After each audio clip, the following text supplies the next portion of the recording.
Hello बच्चों, आज आपका फिर से स्वागत है मेरे यूट्यूब चैनल में। आज हम फिर से कक्षा 10 का पाठ 1 पढ़ेंगे और इसमें हम ये वाला टॉपिक पढ़ेंगे, उपचयन एवं अपचयन। तो देखिए, इससे पहले वाले टॉपिक्स हमने पहले वाले वीडियोज में कवर कर लिए हैं, जिनका लिंक डिस्क्रिप्शन बॉक्स में दिया हुआ है। वहाँ से आप पहले वाले सभी वीडियोज़ देख सकते हैं और पहले वाले सभी टॉपिक्स समझ सकते हैं। तो यहाँ से हम पढ़ते हैं उपचयन एवं अपचयन। इससे पहले हमने संयोजन अभिक्रिया, वियोजन अभिक्रिया, विस्थापन और द्वितीय विस्थापन अभिक्रियाएं पढ़ी थी। अब हम पढ़ेंगे कि उपचयन अभिक्रिया और अपचयन अभिक्रिया क्या होती हैं। तो इसके लिए हम क्रियाकलाप 1.11 करते हैं। चाइना डिश में 1 ग्राम कॉपर चूर्ण लेकर उसे गर्म कीजिए। चाइना डिश में 1 ग्राम कॉपर चूर्ण लेना है, हमें कॉपर लेना है जो कि लाल भूरे रंग का होता है। और जब उसे गर्म किया जाता है तो आपने क्या देखा, हम ये देखते हैं कि जो कॉपर लाल भूरे रंग का था वो काले रंग का हो जाता है। वो इसलिए हो जाता है क्योंकि कॉपर को जब गर्म किया जाता है तो कॉपर ऑक्साइड बनता है।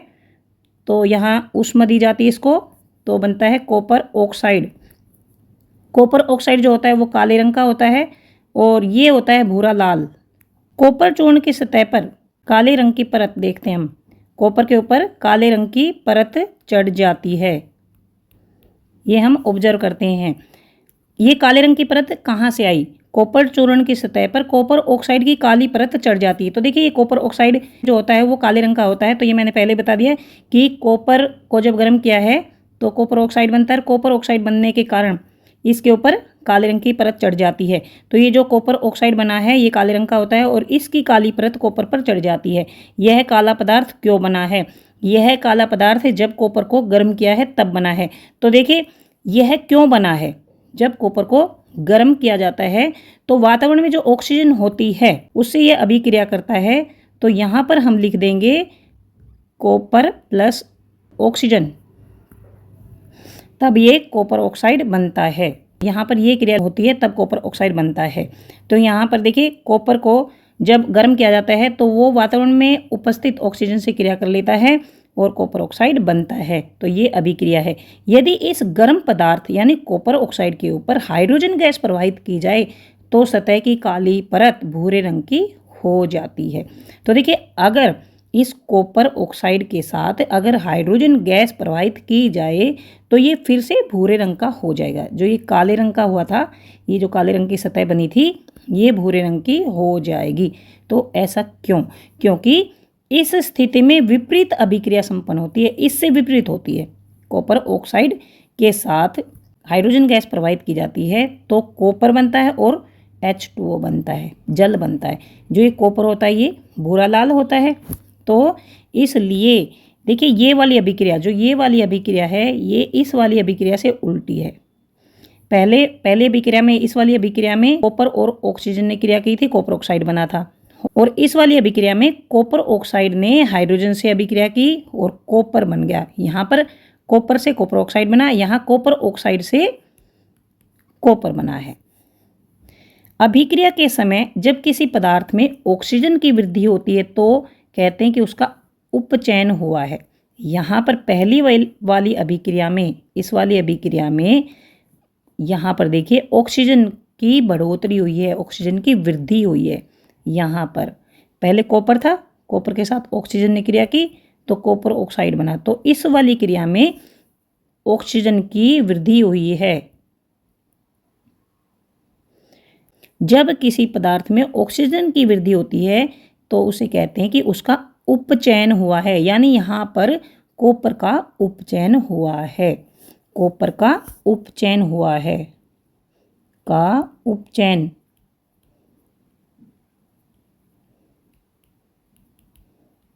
इस वाली अभिक्रिया में।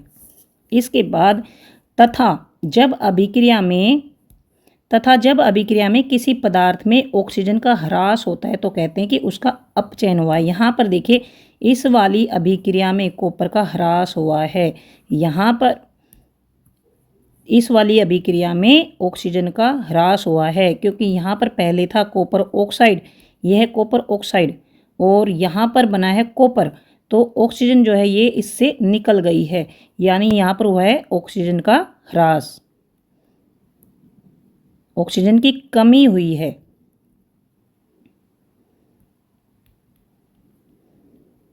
ऑक्सीजन यहाँ से खत्म हो गया, यानी ऑक्सीजन का ह्रास हुआ है।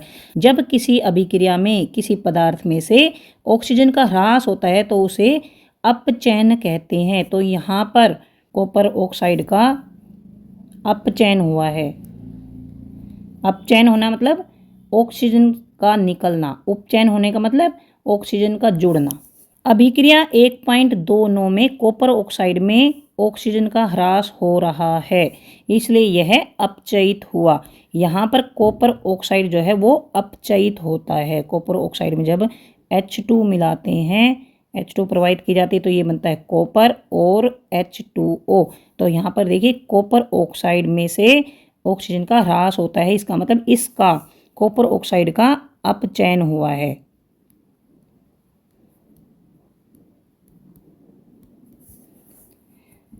तो हाइड्रोजन में ऑक्सीजन की वृद्धि हो रही है। हाइड्रोजन में ऑक्सीजन की वृद्धि हो रही है। यहाँ पर देखिए हाइड्रोजन जो है इसमें ऑक्सीजन की वृद्धि हो रही है। यहाँ पर हाइड्रोजन था लेकिन यहाँ पर H2O बन गया।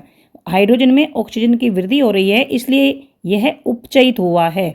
तो ये जो ऑक्सीजन है ये कहाँ गई? यहाँ से जो ऑक्सीजन थी ये वाली ऑक्सीजन इस हाइड्रोजन के साथ आ गई और ये बना है H2O, यानी हाइड्रोजन में ऑक्सीजन की वृद्धि हुई है। हाइड्रोजन में ऑक्सीजन की वृद्धि हुई है, कॉपर ऑक्साइड से ऑक्सीजन का ह्रास हुआ है और हाइड्रोजन में ऑक्सीजन की वृद्धि हुई है, इसलिए यह उपचयित हुआ। तो यहाँ पर देखिए हमने पहले क्या पढ़ा है कि जब ऑक्सीजन की वृद्धि होती है, किसी पदार्थ में ऑक्सीजन की वृद्धि होती है तो कहते हैं उसका उपचयन हुआ है। यहाँ पर हाइड्रोजन में ऑक्सीजन की वृद्धि हुई है, हाइड्रोजन में ऑक्सीजन की वृद्धि हुई है, इसका मतलब हाइड्रोजन का उपचयन हुआ है। ये हुआ है हाइड्रोजन का उपचयन। अर्थात किसी अभिक्रिया में एक अभिकारक उपचयित हुआ है और दूसरा अभिकारक अपचयित हुआ है। यहाँ पर देखिए ये तो उपचयित हुई है हाइड्रोजन और ये जो कॉपर ऑक्साइड ये अपचयित हुआ है। मतलब एक अभिकारक उपचयित होता है, दूसरा अपचयित होता है। तो इन अभिक्रियाओं को उपचयन अपचयन अभिक्रिया कहा जाता है। उपचयन अपचयन अभिक्रिया या इंग्लिश में बोलते हैं रेडॉक्स अभिक्रियाएं, क्योंकि रेडॉक्स मतलब रिडक्शन होता है और एक तरफ ऑक्सीजन का रिडक्शन होता है और एक तरफ ऑक्सीजन का ऑक्सीडेशन होता है। तो दोनों को मिलाकर बोल दिया रेडॉक्स। यहाँ पर उपचयन अपचयन अभिक्रिया या फिर रेडॉक्स अभिक्रियाएं। यहाँ पर देखिए यह है कॉपर ऑक्साइड, इसके साथ हाइड्रोजन मिला तो हाइड्रोजन के साथ ऑक्सीजन आ गई, यानी हाइड्रोजन का उपचयन हुआ है और कॉपर ऑक्साइड के साथ जो ऑक्सीजन थी वो उसका ह्रास हो गया। कॉपर ऑक्साइड था उसमें से ऑक्सीजन निकल गई, यानी ऑक्सीजन का ह्रास हो गया, तो ये बन गया कॉपर, यानी ये अपचयन अभिक्रिया है। जब एक ही अभिक्रिया में उपचयन और अपचयन दोनों होते हैं तो उस अभिक्रिया को रेडॉक्स अभिक्रिया या फिर उपचयन अपचयन अभिक्रिया बोला जाता है। रेडॉक्स अभिक्रिया के कुछ अन्य उदाहरण भी है, जैसे जिंक ऑक्साइड और कार्बन जब अभिक्रिया करते हैं तो जिंक बनता है और कार्बन मोनोऑक्साइड गैस बनती है। यहाँ पर देखिए यहाँ पर ऑक्सीजन की वृद्धि हुई है, यानी यहाँ पर हुआ है उपचयन, और यहाँ पर ये ऑक्सीजन का ह्रास हुआ है, यानी यहाँ पर हुआ है अपचयन। यहाँ पर कॉपर का उपचयन हुआ है और जिंक ऑक्साइड का अपचयन हुआ है। तो ये है रेडॉक्स अभिक्रिया का उदाहरण, यानी उपचयन अपचयन अभिक्रिया का उदाहरण।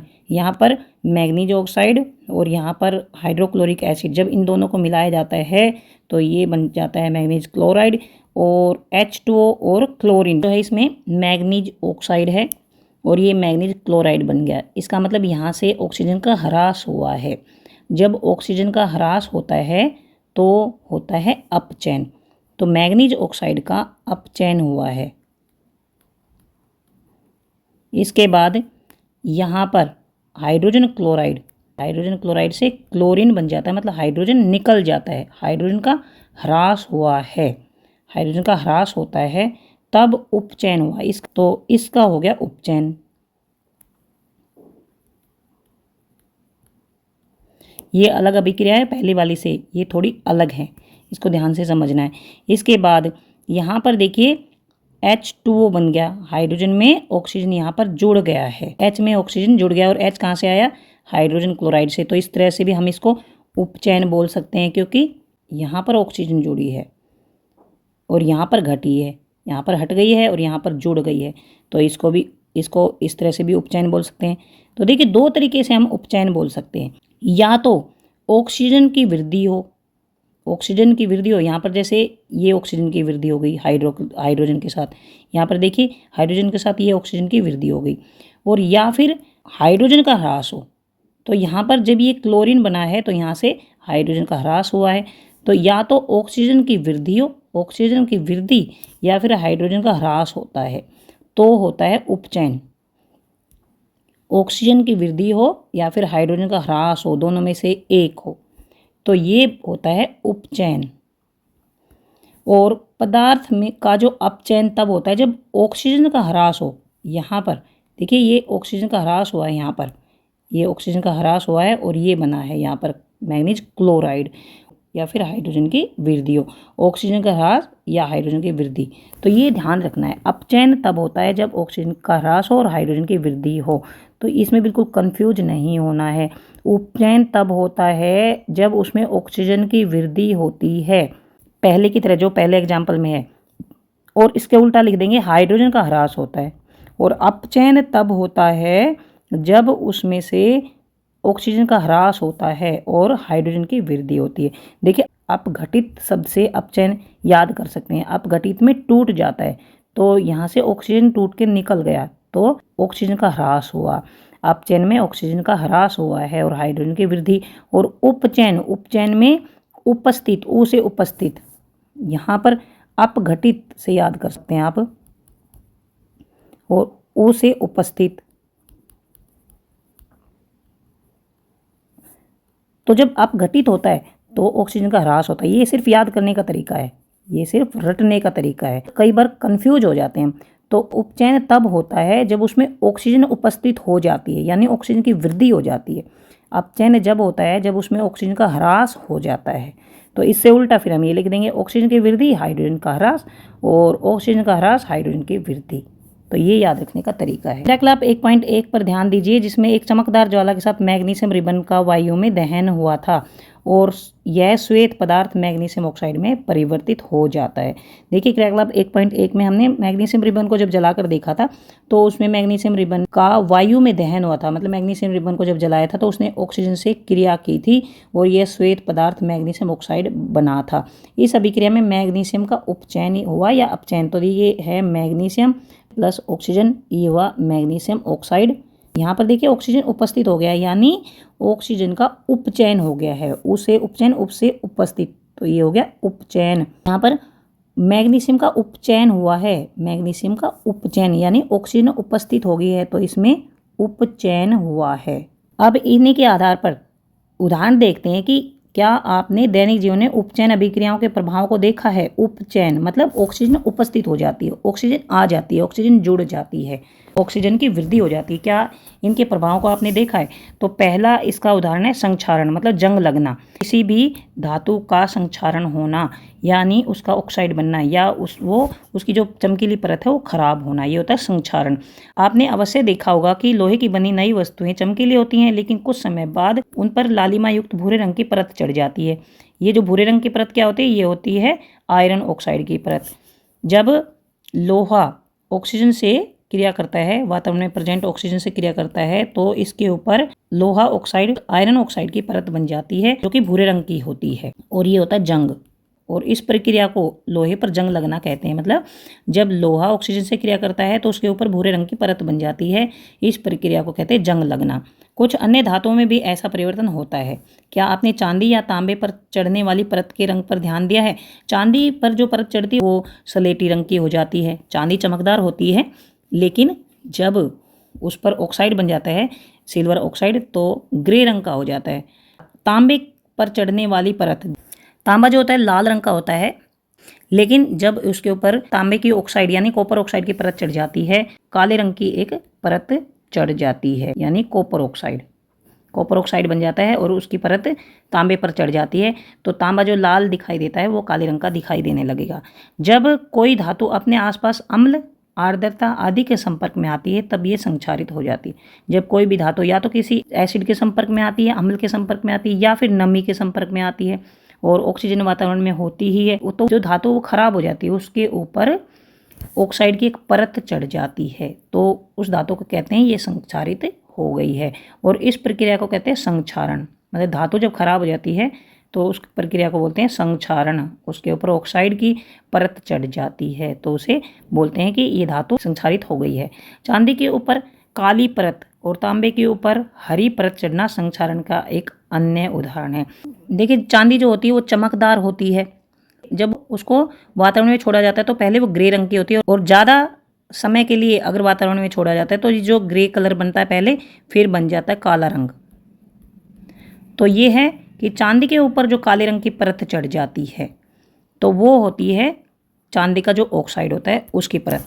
और इसी तरह यहाँ पर कॉपर ऑक्साइड जो काले रंग का होता है, और जब उसको ज़्यादा समय के लिए छोड़ दिया जाता है तो उसका जो रंग है वो हरा हो जाता है। तो ये होगी तांबे के ऊपर जो हरे रंग की परत चढ़ जाती है, तो इसको बोलते हैं संक्षारण हुआ। कि जो चांदी होती है वो संक्षारित होकर काले रंग की हो जाती है, और तांबा है वो संक्षारित होकर हरे रंग का हो जाता है। जो सिल्वर होता है बहुत चमकदार होती है, वो उसको वातावरण में छोड़ दिया जाता है तो पहले ग्रे रंग की होती है, फिर धीरे धीरे वो काली पड़ जाती है।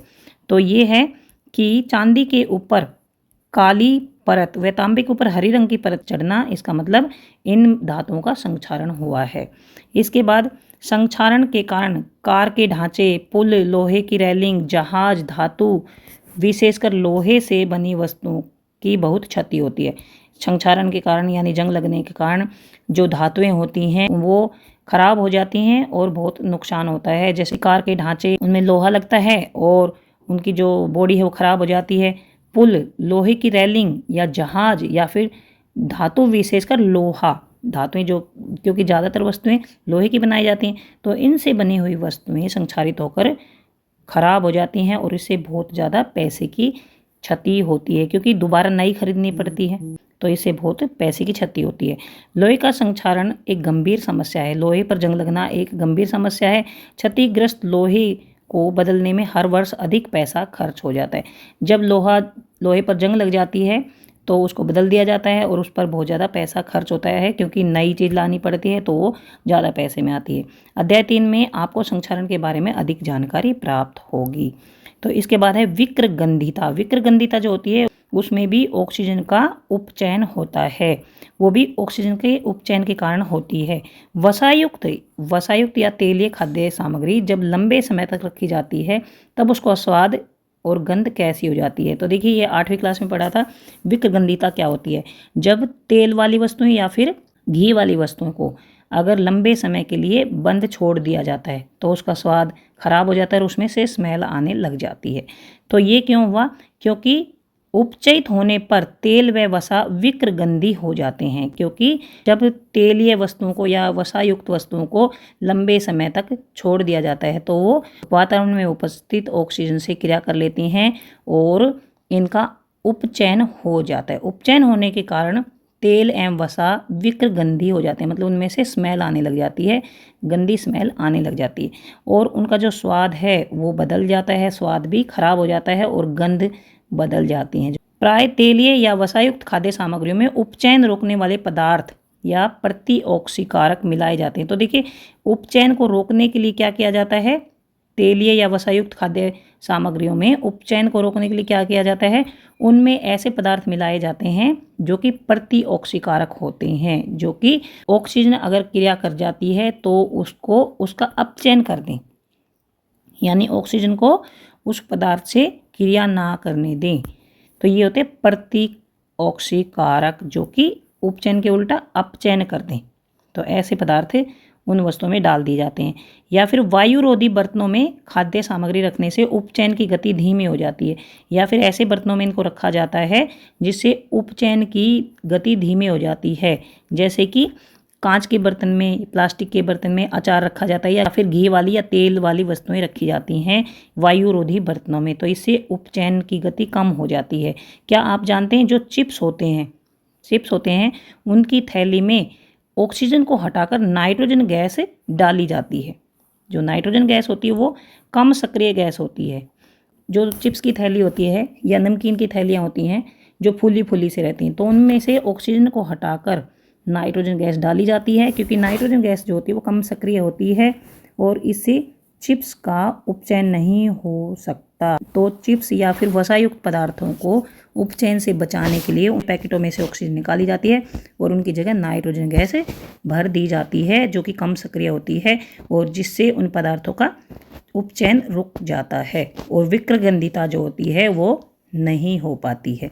तो यहाँ पर देखिए उपचयन और अपचयन अभिक्रिया का ये प्रभाव होता है हमारे दैनिक जीवन की वस्तुओं पर। तो यहाँ तक आपको ये उपचयन और अपचयन समझ आ गया होगा। तो ये था हमारा लास्ट टॉपिक, इस पाठ का लास्ट टॉपिक। इसके बाद हम प्रश्न उत्तर करेंगे।